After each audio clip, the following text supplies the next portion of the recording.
আমার দাবি ন্যায্য দাবি সরকার তুমি মানি নিও আমার দাবি পূরণ হবে। ଗଞ୍ଜାମ ଜିଲ୍ଲାରେ ଧାନ ମଣ୍ଡି ଖୋଲାଯାଇଛି କିନ୍ତୁ ମିଲର ମାନଙ୍କର ମନମାନି ଯୋଗୁଁ ଧାନ ଉଠୁନି। ଧାନ ବିକ୍ରୟ କରି ନପାରି ଚାଷୀ ହନ୍ତସନ୍ତ ହେଉଛି। ଏହି ଅଭିଯୋଗ କରି ଚାଷୀମାନେ ବେଗୁନିଆପଡ଼ା ବ୍ଲକ ଯୋଗାଣ ଅଧିକାର ଓ ବିଡିଓଙ୍କ ଦ୍ୱାରସ୍ଥ ହୋଇଛନ୍ତି। ଆଉ କିଛି ଦିନ ମଧ୍ୟରେ ଟୋକେନ ଅବଧି ଶେଷ ହୋଇଯିବ। ଏ ଜବାଦ ଧାନ ଉଠି ପାରୁନାହିଁ।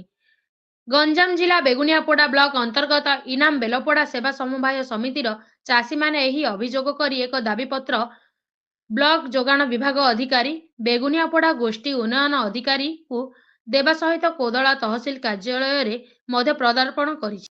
ମିଲର ଓ ଯୋଗାଣ ବିଭାଗ ମଧ୍ୟରେ ସମନ୍ୱୟ ଅଭାବରୁ ଏପରି ସମସ୍ୟା ଦେଖାଦେଇଛି। ମଣ୍ଡିକୁ ମିଲର ଯାଇ ନାହାନ୍ତି କି ମଣ୍ଡିରୁ ଧାନ ଉଠୁନାହିଁ। ଏହାକୁ ନେଇ ଅସନ୍ତୋଷ ଦେଖାଦେଇଛି। ମୁଁ ବେଗୁନିଆପଡ଼ା ବ୍ଲକର ଭାଇସ୍ ଚେୟାରମ୍ୟାନ୍ ସୁଧାକର ପ୍ରଧାନ। ଗଭର୍ଣ୍ଣମେଣ୍ଟର ନିୟମ ଆମର ଡିସେମ୍ବର 23 ଆରମ୍ଭ ମଣ୍ଡି ବର୍ତ୍ତମାନ ଏପର୍ଯ୍ୟନ୍ତ କୌଣସି ଚାଷୀର ଆମ ଆଇ ବେଲପଡ଼ା ସୋସାଇଟିରୁ ଗୋଟିଏ ହେଲେ ଧାନ ଉଠି ନାହିଁ। ତେଣୁ ଆମେ ଆସିଛୁ ଏବେ ବିଡ଼ିଓ ଗୋଟେ ଦାବିପତ୍ର ଦେଲୁ ଆଉ MIA ଦେଲୁ ଆମେ ଶୀଘ୍ର କେମିତି ଧାନ ଉଠାଯାଉ। ସେ ଲୋକମାନଙ୍କର ଆଉ ଅଳ୍ପ 10 ଦିନ ଭିତରେ ତାଙ୍କ ଟୋକନ ଲାଷ୍ଟ ହୋଇଯିବ। ତେଣୁକରି ଆମର ଦାବି ଆମ ଧାନ କେମିତି ଶୀଘ୍ର ଉଠୁ।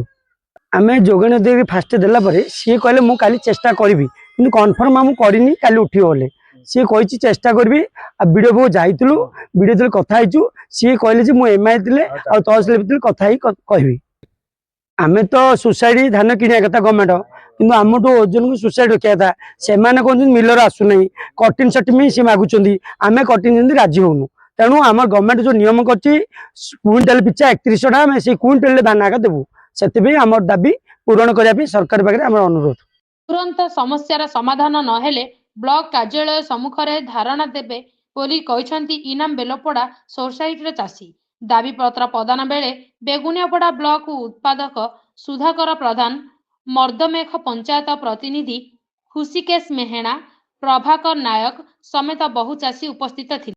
ମୁଁ ଆଇ ବେଲପଡ଼ା ସୋସାଇଟିର ପ୍ରେସିଡେଣ୍ଟ ଆଉ ଚାଷୀ। ଧାନ ନ ଉଠିବାର କାରଣ ଯେତେବେଳେ ଟୋକେନଟା ଲାପ୍ସ ହେବାକୁ ଯାଉଛି ଗୋଟେ ଦିନ 2 ଦିନ ଥିବ କଟିଂ ଛଟିଂ କରିବାକୁ ତାଙ୍କୁ ସୁବିଧା ହବ ବୋଲେ ଜଲ୍ଦି ଉଠାଉନାହାନ୍ତି। ଲାଷ୍ଟ ସମୟ ପର୍ଯ୍ୟନ୍ତ ରହିବ। ଯେତେବେଳେ ଚାଷୀର ବେକ ବୁଡ଼ି ପାଣି ପିଇବାକୁ ଯିବ ଚାଷୀକି ସେତେବେଳେ କହି ଯେ ବିଲର 10 କେଜି ନାଖେ দিব, ସେ 10 କେଜିରେ ନେଇକି ତାଙ୍କେ ସବୁ ବାଣ୍ଟିକିରି ଖାଇବେ ହେଲେ ଜଲ୍ଦି ଉଠାଉନାହାନ୍ତି। ହଁ ଆନ୍ଧ୍ର ସବୁ ବିକିବାକୁ ଅଧା 60% ଧାନ ବିକି ସାରିଲେଣି ଲୋକ। ଆଉ ଯେତିକି ମଣ୍ଡିରେ ଅଛି ଏବେ ତ ଯୋଗ ପାଗ ଆସିଲାଣି, ବର୍ଷା ହେଲେ ସେ ଆନ୍ଧ୍ର ବିକି ସାରିଲାଣି, ଲୋକାଲରେ ସବୁ ବିକା ହଉଛି ଦଲାଲ ହାତରେ। ନିର୍ଦ୍ଦିଷ୍ଟ 18 ତାରିଖରେ ଆମେ ବିଡ଼ିଓ ସାରଙ୍କୁ MI ସାରଙ୍କୁ ଦେଇଛୁ ପ୍ରତିଶ୍ରୁତି। 18 ତାରିଖ ଭିତରେ ଆମର 6448 କୁଇଣ୍ଟାଲ ଯଦି ନ ଉଠି 151 ଜଣଙ୍କର ଚାଷୀଙ୍କର ଆଗାମୀ ଦିନରେ ବ୍ଲକ ଆଗରେ ଧାନ ଧୋଇ ଧାରଣା କରିବୁ।